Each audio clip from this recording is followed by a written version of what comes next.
We are back, and it is the beginning of 2024, and with it, one of my favorite videos to go live on are 2024 real estate market predictions, specifically to Fort Collins and the Northern Colorado area. If you're joining me live, feel free to leave any questions, and I will try to answer them as I go. If you're watching this on a rerun, feel free to comment, and I will get to you as soon as possible. Now, like any video that we talk about, we are licensed real estate agents in the state of Colorado. So if you're considering buying, selling, or investing here in Northern Colorado, give us a call, text, or email. But without any further delay, let's jump into today's video, our 2024 market predictions. Let's go. Now, the first thing we're going to talk about is what were our predictions for 2023 and how did they fare? So our predictions were that there was going to be these golden handcuffs for sellers, and that's exactly what happened. There just wasn't the amount of new listings that we typically expect on a annual basis. These sellers are saying to themselves, why would I want to sell and leave my 2.5, 3% mortgage and go buy upwards of an 8% mortgage in late October? And they really hovered between 6.5% all the way up to 8% the entire year. Let's go. Politically, we talked about the land development code that was passed at the end of 2022, then repealed. Then the land use code was passed at the end of 2023.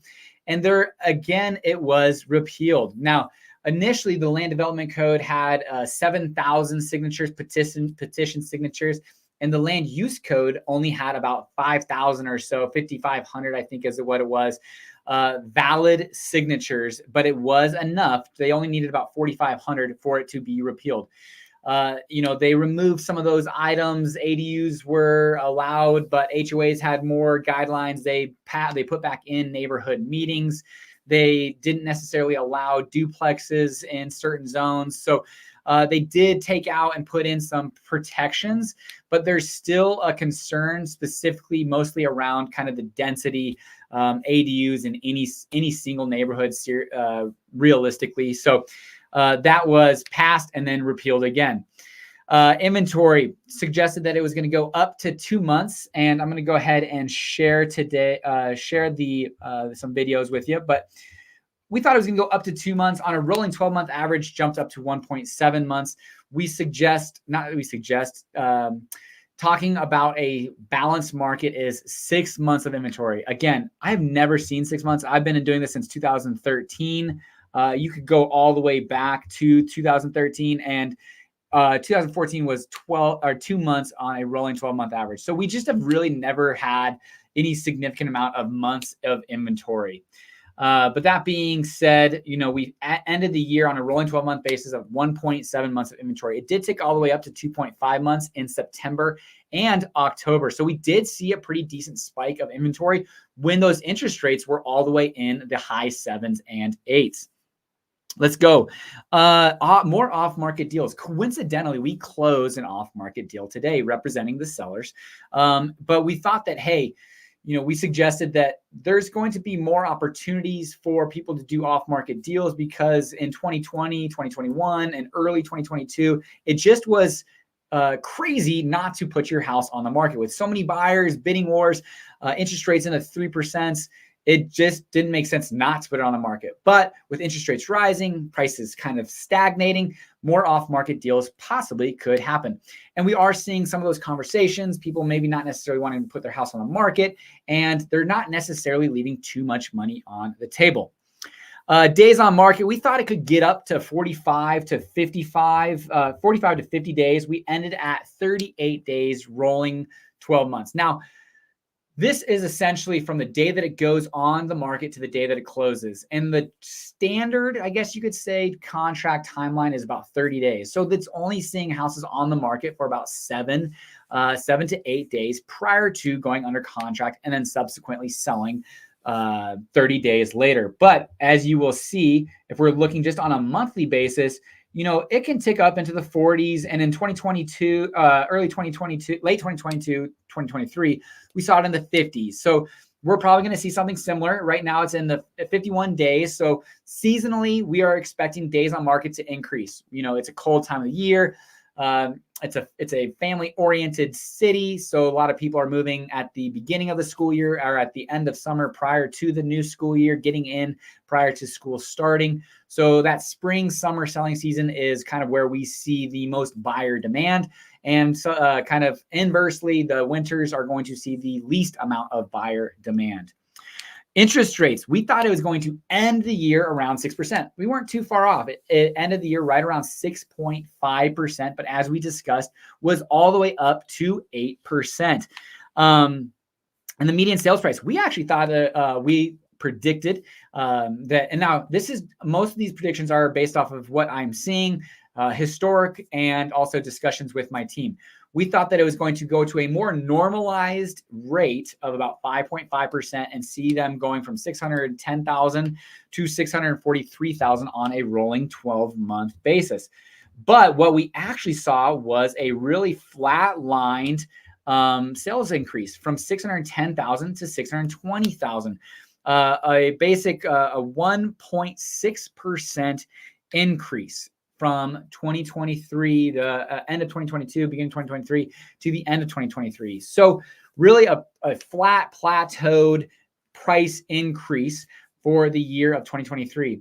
And we believe that this year really is going to be something similar. A couple of years ago, at the end of 2021, going into 2022, I talked with my dad, who's a business partner of mine. We own some investment properties in town. And I didn't necessarily see the market decreasing by any means, but what I wanted was some flatlining, some plateauing. And we did see that. So we're seeing some normalization or some kind of, I guess, stagnation of prices where interest rates might come back down. They did from the high 8s to the low mid 6s, and that affordability factor coming into play. Now, let's jump into some of our predictions for 2024. Now, these are fun. I talked to my team about it, some of these this morning, gathered some data and some information, but let's start politically. Land use code. I think they're going to pare it down even more, but there was a new city council member voted in that's more of a progressive housing candidate. And so I think they are going to really push this phase 1 of the 2-phase land use code. Phase 1 is really focused on the residential component of our development code. Phase 2, which hasn't even come in front of the city or city council or the city of Fort Collins, is all really focused around commercial and industrial. And speaking with the city planner, which the podcast comes out tomorrow, I definitely recommend listening to that. He's excited to get to that point. But first and foremost, they got to pass phase 1, which is the residential component. So I think they're kind of skinny it down even more. Then pass it through city council again. And we'll see if at that point, Preserve Fort Collins allows the land use code to move forward, which I do think at that point they will. Let's go inventory. I think affordability will normalize, like I was just talking about. I think interest rates are going to kind of come down a little bit. We'll get to that here in a second. I think interest rates will come down a bit.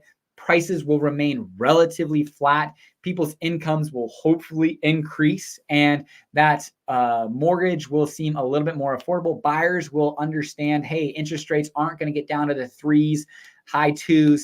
So this is what it is. If I want to buy a house and I've been sitting on the sidelines for 10, 12, 18, 24 months, I guess I just got to get in the game at some point, and people are going to understand this is the new life, the new normal, and get back into it. So I think, we're going to see inventory kind of stagnate around 2 months of inventory. Days on market, I do see this ticking up to about 45 days. People are going to see more houses on the market. There's going to be more available. Still, 45 days is extremely low. It's saying that a house is on the market on average basically 10 to 14 days prior to going under contract and then proceeding through its contract term. So a still very aggressive, tight market for buyers, but better than 13 days, 20 days that we saw during the height of the pandemic and housing boom and rocket ship. Interest rates. The Fed has predicted 3 to 4 interest rate cuts. They're currently at 5.5%. Nothing necessarily happening in Q1, but potentially in Q2. And then although they're not directly correlated, they're indirectly correlated. So possibly interest rates dipping back down right into the high fives. I think they're going to stagnate between the low sixes, high fives, and the year around 5.75%. 2 years ago, I made a prediction that in 2022, maybe interest rates get to the 4.5s, and it blew by that real quick. So again, these are predictions. These are things that I think based off of what I'm experiencing and seeing, conversations that I'm having, and guessing. So 5.75% at the end of the year. Prices, I think they're going to be pretty flat. I think 625, less than 1% increase. I think they're going to be relatively flat all year. I think we're going to see about 2 years of flatline prices to where it gets that average price appreciation since 1970s that was at 5.5%, but really increased pretty dramatically when we saw 17% annual appreciation, 20% annual appreciation. But if we see a couple years of relatively flat appreciation and incomes can increase, well, those houses, those prices, affordability, all that kind of stuff makes sense. So I think we're going to see a relatively flat price appreciation to a median 12-month rolling average of $625,000, less than 1% appreciation. Now, things that I am watching and taking into consideration and account are inflation, down in the low threes. They want to see it right around 2%. But with the economy kind of slowing down, those rate cuts coming into play, I do think inflation is going to be something that we still have to keep an eye on and watch. Employment numbers, again, if people don't have jobs, it doesn't matter if they have a 2.5% interest rate or an 8% interest rate. I mean, it's a whole lot more affordable at 2.5%, but they have no income coming in. So they're going to have to make tough decisions, possibly sell if they can't, if they don't have any savings, they've maxed out their credit cards. So employment is definitely something that we're watching. Just this morning, we had a potential client that was considering relocating to Fort Collins, but didn't ultimately get the job that he wanted at Woodward Governor. And those are things that are super important to keep an eye on. We're not seeing any huge news headlines. We saw some in 2023, Otterbox laying off some employees throughout the year, two different layoffs. And those are big employers. So we need to make sure that CSU is strong. UC Health is strong. City of Fort Collins, Larimer County, Broadcom, Otterbox, Woodward Governor, all of these companies, those kind of flagship companies in Northern Colorado and Fort Collins remain strong as far as employment goes. So definitely something that we're keeping an eye on. Motivation to sell. The conversations that we've had over the last basically 18 to 24 months with sellers are really, they're retiring, death in the family, getting married, huge motivating factors to have to sell. There wasn't too many conversations of, I love this house, but we want a bigger kitchen. And so this is kind of a 1990s cut up kitchen. We want an open floor plan kitchen. None of that. It was all really heavily motivated, necessary type sales, death, divorce, marriage, retirement, big life events. And if we're having conversations with sellers, which we do all the time, and those motivating factors start to change, we can either see that buyers are re-entering the market because there's been such a reduction from new mortgage applications, and sellers are getting accustomed to the new norm of not 3% mortgages, but 5% mortgages or 5.5% mortgages. So those conversations that we will be watching very closely. Defaults. I don't think that we're going to see the type of defaults. We do have conversations with sellers that are struggling to make their mortgage payments, bought at a time where maybe mortgage payments, interest rates were higher, leveraging 2-1 buy downs. But if interest rates do tick down from the high 8s to those mid 6s or high 5s, you're going to see a really huge flow of refinances and people getting these really, kind of built-in raises rather than, getting a raise of income. They're getting a reduction of their monthly expenses, which in turn puts more money into their pocket on a monthly basis. So I don't necessarily see that we're going to have these huge defaults because interest rates are coming down, and these people who leverage these 2-1 buy downs will be able to ultimately refinance and get into a more affordable mortgage that they were hoping for and it looks like coming to fruition. Now, that's not to be said that if people lose jobs or that 2-1 buy down, they bought at 5.5%, hoping that it would come back down like I did in March of 2022. So my 2-1 buy down would be coming up right now. It would be basically reverting back to what the typical or the actual stated mortgage interest rate was come March of 2024. So there are going to be people who are hoping that maybe at 5.5 that it comes down to 3.5, but that's not the case. So there might be a little bit of those individuals that still need to sell and put their properties on the market and haven't seen a ton of appreciation, but I don't necessarily see too many defaults, short sales, or foreclosures. But rental rates and investors. We just got an email today about an investor who's considering selling or at least offloading the management of their rentals. And I can tell you this, investors are playing in a market where it's getting more difficult to be an investor, a landlord. For example, in Fort Collins, or I think maybe it's Colorado actually, we as landlords and owners of property would require 3 times the month's rental rate in gross income. So if the monthly rental rate was $2,000, we'd want to see $6,000 a month in income. And mostly that is to protect the renter to be able to afford that rental payment, not to exceed 33% of their take-home pay, or of their gross income, excuse me. But Colorado has changed the law to only allow landlords to require 2 times the monthly rent in income. And what that's going to do is stretch these renters to not necessarily be able to afford, but also allow renters into properties that landlords may not have had to go through. And then, maybe the eviction happens because they can't afford rent. And that eviction process is not no more 30 days, it's 60 days. And it's just an annoyance to be a landlord. So maybe the landlord just offloads their properties. Additionally, there are other protections and other requirements, not being able to charge utility fees, and you can bill it back directly, but pets and things of that nature. So it is going to be interesting to see how landlords respond to more restrictions being a landlord. Do they play by the game? Do they offload their properties? Is there an influx of investments, properties onto the market, or houses that then owners can buy, but which restricts and contracts the amount of rentals that are in the market? That's possible. And so we could see rental rates increase.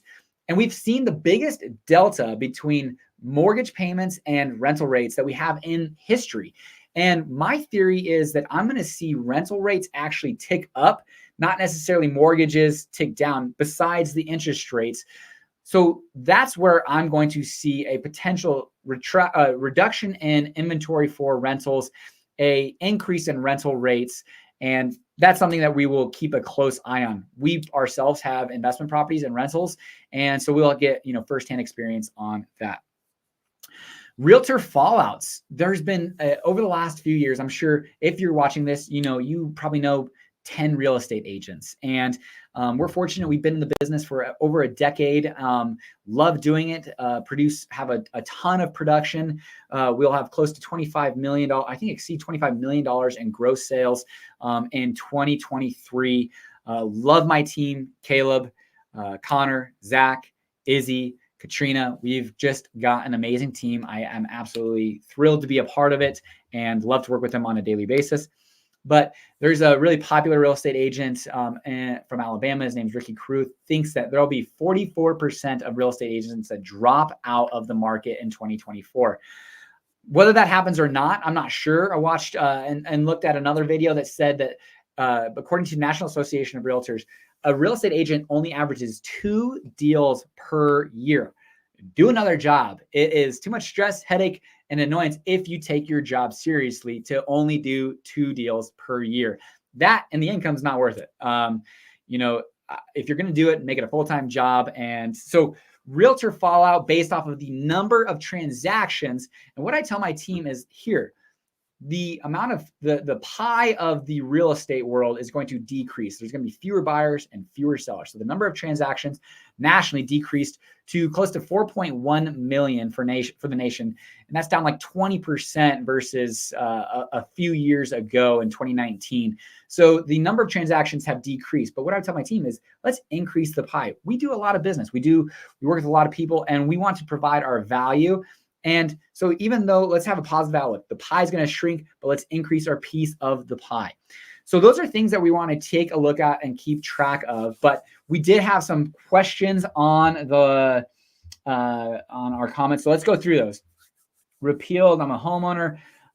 Let's see here. Yeah, I agree.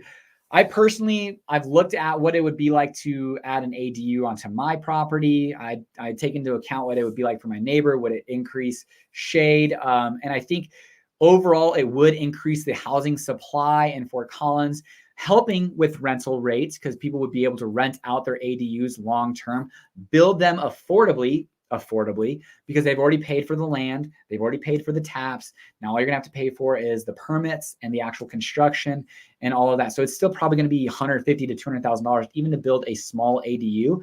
But if you could rent that out for $1,500 to $2,000 a month and provide a wonderful home for somebody, I think those numbers make sense. And I do think that there's just some kind of older thought and concern around ADUs.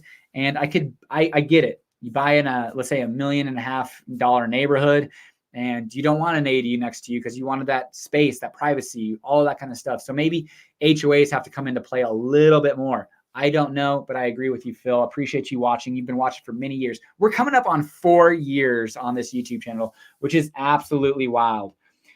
When you see starter homes, townhomes being realistic, affordable for new buyers again, as a young professional, it's very disheartening seeing basic condos or townhomes for $500,000. There's the old saying, unfortunately, of buy until you can drive until you can buy. And that's a conversation that we were having with our team this morning of there was a cash buyer, $350,000 cash buyer that wants a townhome or condo. You could absolutely find a condo in Fort Collins for $350,000. Townhome, you're looking probably for $350,000. You're probably going to be driving at minimum to Timnath, Windsor, Wellington, Johnstown. It would be very difficult to find a townhome in Fort Collins. As a $500,000 number, I think that number is basically our bottom. I think we're probably closer to $550,000 as far as a baseline, and it not going anything lower than that. But it is a difficult thing. One of the things that we did talk about with our team, and things that we will be watching as well that's important to watch, is the political climate. It's an election year, and all of that to be said, people might be sitting on the sidelines and waiting to see what happens nationally at their state level. And is that a state that they want to move into? Is it a political belief system that I agree with? And that alone is going to retract some transaction volume as well. But I do think there are going to be some serious conversations that will look at first-time home buyers, like the first-time home buyer tax credit that was in play not too long ago, down payment program assistance. It is hugely important for young individuals, young professionals to get into the housing market. One of the best quotes I have ever heard from a young person in college, but who saved up enough money through flipping vans to buy his own first house was, I just want to get a piece onto the board. And it's so difficult to get a piece onto the board. And there are some things that are happening, like 0% down payments. And I don't know how much I agree with that. I think you need to have some skin in the game. I think that was a big issue. Stated incomes. Obviously, there's a lot of protections that will insulate the housing market from 2008 and 2009 type market. But that's not to say that there's no risks at all. But Seth, to your question as far as how to get involved, man, it is an uncomfortable thing. And I told my sister this when she was buying one of her first houses. There's never been a mortgage that I've enjoyed paying for the first 2 years. It's always been relatively uncomfortable, but your mortgage stays relatively flat. Yes, property taxes and insurance are going to increase, but that principal and interest are going to remain flat. and hopefully your incomes increase. And after 2, 3, 4 years, that mortgage payment that you once thought was expensive now feels very affordable, very attainable. And especially when you compare it to side by side, what that rental rate might be if you were still renting, at some point, taking that jump, if you plan on being in that house and area for at least 3 to 5 years, preferably 5 years, to let whatever happens in the real estate market go, economy go, and still see the economy and housing, because here's the thing, they can't build them fast enough. It takes too long to build houses. Our population the front range. I just did a population demographics. They're expecting population growth to be in northern Colorado close to 1 million people by 2050. It's just not going to get any cheaper from what I can see. I don't see any dips. I see flatlining. I see the real estate market holding strong in northern Colorado. I don't see any more questions, and we are at 25 minutes. I see a lot of people that are watching. Thank you for watching. If you ever have any questions or comments, feel free to reach out directly. Don't forget, subscribe, like this, comment, share with a friend. Have a great day. Take care.